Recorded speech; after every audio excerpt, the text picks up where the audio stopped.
अस्सलाम वालेकुम दोस्तों, कैसे हैं आप। मैं हूं तारिक शहजाद और आप देख रहे हैं मेरा YouTube channel TS tube tech. Last video में हमने क्लोन स्टैम्प टूल को डिस्कस किया। आज की इस वीडियो के अंदर हम हीलिंग ब्रश टूल को डिस्कस करेंगे। हीलिंग ब्रश में तीन टाइप के टूल्स हैं, spot healing brush tool, healing brush tool और patch tool. Healing brush tool भी हमारे क्लोन स्टैम्प टूल की तरह ही वो काम करता है। जिस तरह से हम किसी भी इमेज के अंदर ऑब्जेक्ट्स को डुप्लीकेट करते थे या रिमूव करते थे, उसी तरह से हीलिंग ब्रश टूल भी हमारे ऑब्जेक्ट्स को रिफाइन करने के लिए यूज होता है। फॉर एग्जाम्पल, हमारे जो इमेजेस हैं उनके अंदर किसी चीज़ को हमने रिमूव करना है, मोस्टली जो हमें किसी भी फेस की जो है फिनिशिंग करनी होती है, उसके लिए हम इसको यूज़ करते हैं।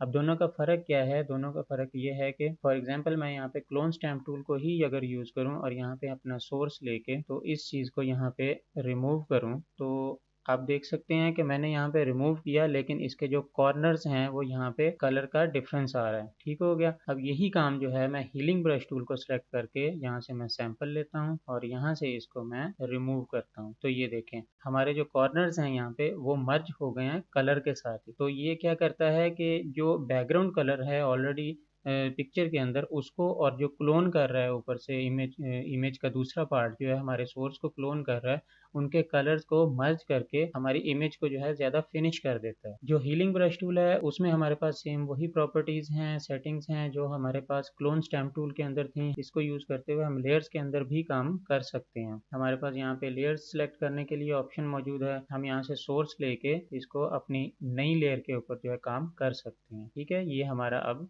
नई लेयर के ऊपर जो है काम हुआ है। लेकिन अगर हम जो है स्पॉट हीलिंग ब्रश टूल की तरफ जाएं, इसमें हमारे पास लेयर की ऑप्शन अवेलेबल नहीं है। हमने जो भी काम करना है हमने अपने ओरिजिनल जो इमेज है उसी के ऊपर ही काम करना है। तो बेहतर यही है कि आप कोई भी काम करें तो सबसे पहले जो अपना ओरिजिनल इमेज है उसका डुप्लीकेट जो है वो क्रिएट कर लें। डुप्लीकेट क्रिएट करने के बाद आप जो भी काम करना चाहें आप उसके ऊपर करें, ताकि आपका जो ओरिजिनल इमेज है वो भी सेव रहे। अब देखते हैं कि स्पॉट हीलिंग ब्रश टूल जो है वो काम किस तरह से करता है। अपने इमेज के अंदर किसी भी ऑब्जेक्ट को जब हम सेलेक्ट करते हैं एज अ सोर्स, तो इसके लिए हमें ऑल्ट प्रेस करने की जरूरत नहीं। हम जस्ट इसको ब्रश टूल की तरह ही सिलेक्ट करेंगे और माउस को छोड़ देंगे। जैसे ही हम छोड़ेंगे तो इसकी सराउंडिंग्स के जो कलर्स हैं उनको वो मर्ज करके यहाँ पे रिमूव कर देगा। इस तरह से हमारा जो स्पॉट हीलिंग ब्रश टूल है वो काम करता है कि हमारे जो ऑब्जेक्ट्स हैं हम उनको इजीली यहाँ से रिमूव कर सकते हैं। फॉर एग्जांपल, मैं ये सारी चीजें यहाँ से सिलेक्ट करके रिमूव कर रहा हूँ। ये देखें, ये हमारी सारा इमेज जो है वो यहाँ से सारे ऑब्जेक्ट्स रिमूव हो गए और सिंपल डेजर्ट हमारे पास आ गया। तो इस तरह करके हम स्पॉट हीलिंग ब्रश टूल जो है उसको यूज कर सकते हैं। उसके अलावा हमारे पास आ जाता है पैच टूल। पैच टूल को देखते हैं। हम अपने इमेज के अंदर किसी भी पार्ट को, किसी भी पोर्शन को जो है वो क्लोन करना चाहें या उसको किसी दूसरे पार्ट के साथ रिप्लेस करना चाहें तो हम इस टूल के जरिए से उसको कर सकते हैं। फॉर एग्जाम्पल, मैं यहाँ से इस ऑब्जेक्ट को यहाँ से सिलेक्ट करता हूँ। सिलेक्ट करके सिंपली माउस के साथ मैं इसको यहाँ से ड्रैग करके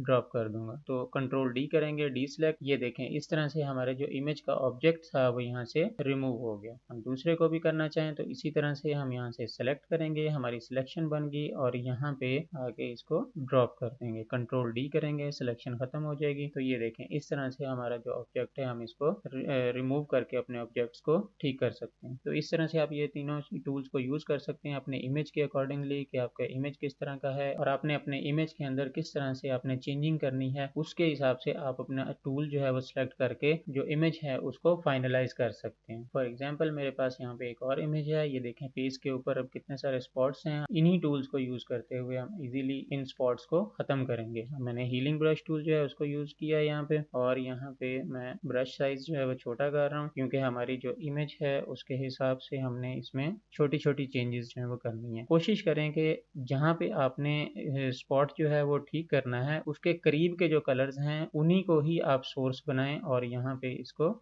सिंपल क्लिक करके उसको आप ठीक कर सकते हैं। अगर आप इसको ज़्यादा ड्रैग करेंगे तो डेफिनेटली वो कलर्स जो हैं आपके बीच में मिक्स होके मर्ज होंगे। ये देखें, ये चीज़ बहुत बुरी लगेगी। इससे बेहतर है कि आप जो है बार बार करीब करीब जाके सोर्स जो है वो सिलेक्ट करें। सोर्स सिलेक्ट करने के बाद यहाँ पे आप इस तरह से रिमूव कर सकते हैं। मैं यहाँ से सोर्स ले रहा हूँ, ये देखें यहाँ पे इस तरह से, ये देखें, और ये देखें यहाँ पे कलर्स भी जो है वो मर्ज कर रहा है यहाँ पे। जी, मैं वीडियो को यहाँ से फास्ट फॉरवर्ड करूँगा ताकि वीडियो बहुत ज़्यादा लंबी ना हो।